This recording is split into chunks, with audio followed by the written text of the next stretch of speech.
The new me is beauty. Yeah, you know, people used to say, no, Norman's okay, but if you followed what he said, everything would be usable, but it would be ugly. Well, I didn't have that in mind, so this is neat. Thank you for setting up my display. I mean, it's just wonderful. And I haven't the slightest idea what it does or what it's good for, but I want it. And that's my new life. My new life is trying to understand what beauty is about, and pretty, and emotions. The new me is all about making things kind of neat and fun. And so this is a Philippe Starck juicer produced by Alessi. It's so much fun I have it in my house, but I have it in the entryway. I don't use it to make juice.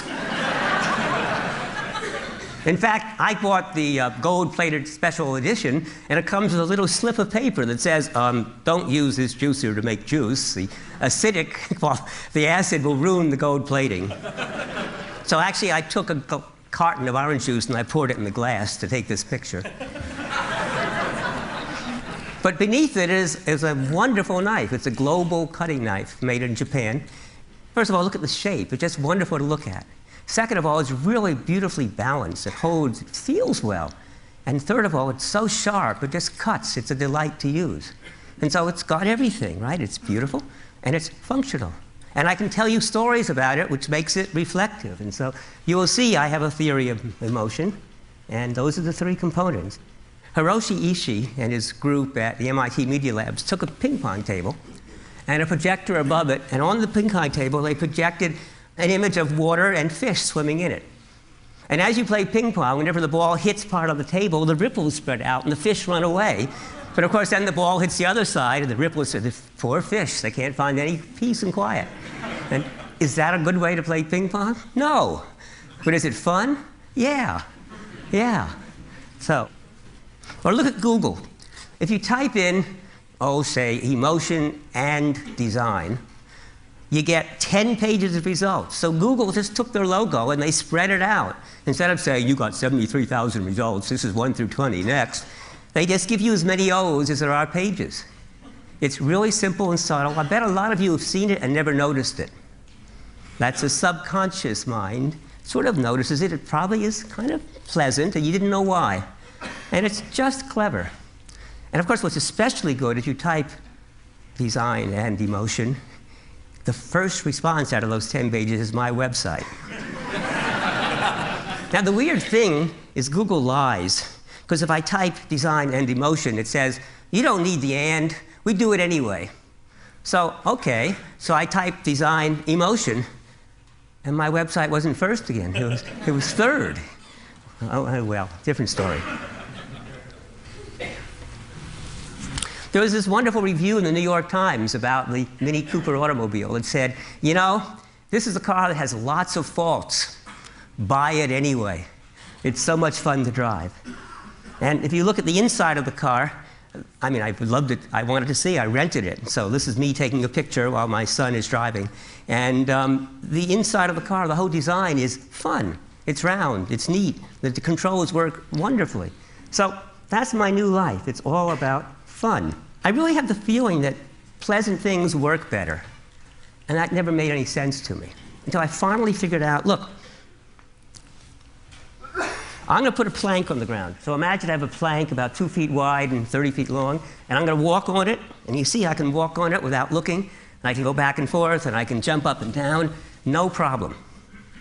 Now I'm going to put the plank 300 feet in the air, and I'm not going to go near it, thank you.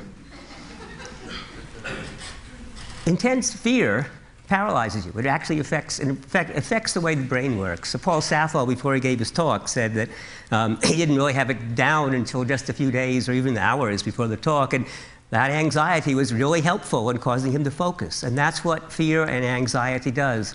It causes you to be what's called depth-first processing, to focus, not to be distracted, and I couldn't force myself across that. Now, some people can, circus workers, steel workers, but it really changes the way you think. And then a psychologist, Alice Eisen, did this wonderful experiment. She brought students in to solve problems. So she'd bring people into the room, and there'd be a string hanging down here, and a string hanging down here, and it was an empty room, except there'd be a table with a bunch of crap on it, some papers and scissors and stuff. And she'd bring them in, and she'd say,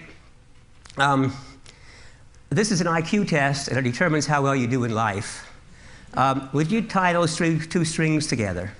So they'd take one string, and they'd pull it over here, and they couldn't reach the other string. Still can't reach it. And basically, none of them could solve it. You bring in a second group of people, and you say, oh, before we start, I got this box of candy, and I don't eat candy. Would you like the box of candy? And it turns out they liked it, and it made them happy. Not very happy, but a little bit of happy. And guess what? They solved the problem. And it turns out that when you're anxious, you squirt neurotransmitters in the brain, which focuses you, makes you depth first. And when you're happy, what we call positive valence, you squirt dopamine into the prefrontal lobes, which makes you a breadth-first problem solver. You're more susceptible to interruption. You do out-of-the-box thinking. That's what, in fact, brainstorming is about, right? With brainstorming, we make you happy, we play games, and we say no criticism, and you get all these weird, neat ideas. But in fact, if that's how you always were, you'd never get any work done, because you'd be working along and say, oh, I got a new way of doing it. So to get work done, you got to set a deadline, right? And you got to be anxious. So the brain works differently, and if you're happy, things work better because you're more creative. You get a little problem, you say, yeah, I'll figure it out. No big deal. There's something I call the visceral level of processing. Biology. We have co-adapted through biology to like bright colors. That's especially good that mammals and primates like fruits and bright plants because you eat the fruit and you thereby spread the seed. There's an amazing amount of stuff that's built into the brain. We dislike bitter taste. We dislike loud sounds. We dislike hot temperatures, cold temperatures. We dislike scolding voices. We dislike frowning faces. We like symmetrical faces, et cetera, et cetera. So that's the visceral level. And in design, you can express visceral in lots of ways, like the choice of type fonts and the red for hot, exciting. Or the 1963 Jaguar. It's actually a crummy car. It falls apart all the time, but the owners love it. And it's beautiful. It's in the Museum of Modern Art. A water bottle. You buy it because of the bottle, not because of the water. And when people are finished, they don't throw it away. They keep it for, it's like the old wine bottles. You use it for decoration. Or you maybe fill it with water again, which proves it's not the water. It's all about the visceral experience. The middle level of processing is the behavioral level. And that's actually where most of our stuff gets done. Visceral is subconscious. You're unaware of it. Behavioral is subconscious. You're unaware of it. Almost everything we do is subconscious. I'm walking around the stage. I am not attending to the control of my legs. I'm doing a lot. Most of my talk is subconscious. It's been rehearsed and thought about a lot. Most of what we do is subconscious. Automatic behavior, skilled behavior is subconscious, controlled by the behavioral side. And behavioral design is all about feeling in control, which includes usability and understanding, but also the feel and heft. That's why the global knives are so neat. They're so nicely balanced, so sharp. You really feel you're in control of the cutting. Or just driving a high-performance sports car over a demanding curve, but again, feeling that you are in complete control of the environment. Or the sensual feeling. This is a Kohler shower, a waterfall shower, and actually all those knobs beneath are also shower heads that will squirt you all around, and you can stay in that shower for hours. And not waste water, by the way. It recirculates the same dirty water. Or this is a really neat teapot I found at high tea at the Four Seasons Hotel in Chicago. It's a Ronnefeldt tilting teapot. That's what the teapot looks like, but the way you use it is you lay it on its back, and you put tea in, and then you fill it with water. The water then seeps over the tea, and the tea is sitting in this stuff to the right. The tea is to the right of this line. There's a little ledge inside, so the tea is sitting there, and the water is filling it up like that. When the tea is ready, or almost ready, you tilt it. And that means the tea is partially covered while it completes the brewing. And when it's finished, you put it vertically, and now the tea is, remember, above this line, and the water only comes to here, and so it keeps the tea out. And on top of that, it communicates, which is what emotion does. Emotion is all about acting. Emotion is really about acting. It's being safe in the world so that Cognition is about understanding the world. Emotion is about interpreting it, saying good, bad, safe, dangerous, and getting us ready to act, which is why the muscles tense or relax. And so that's why we can tell the emotion of somebody else, because their muscles are acting subconsciously, except that we've evolved to make the facial muscles really rich with emotion. Well, this has emotions, if you like, because it signals the waiter that, hey, I'm finished, see? It's upright. And so the waiter can come by and say, would you like more water?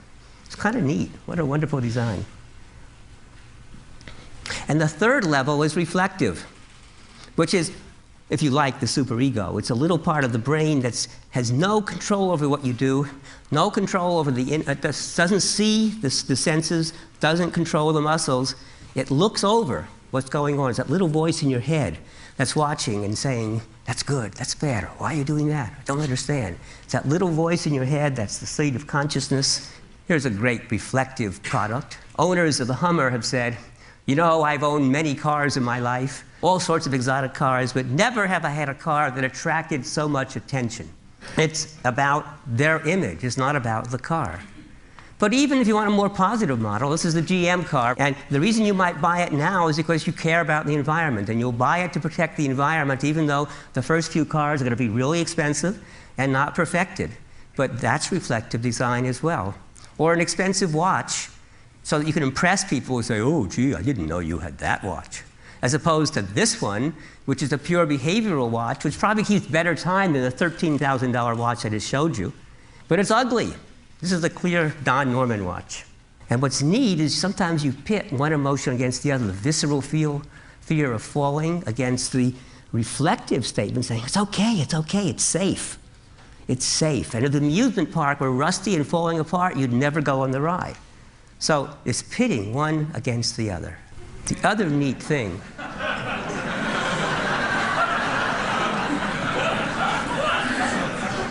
so Jake Kress is this furniture maker, and he makes this unbelievable set of furniture. And this is his chair with claw. And the poor little chair, it's lost its ball, and it's trying to get it back before anybody notices. And what's so neat about it is how you accept that story. And that's what's nice about emotion. So that's the new me. I'm only saying positive things from now on.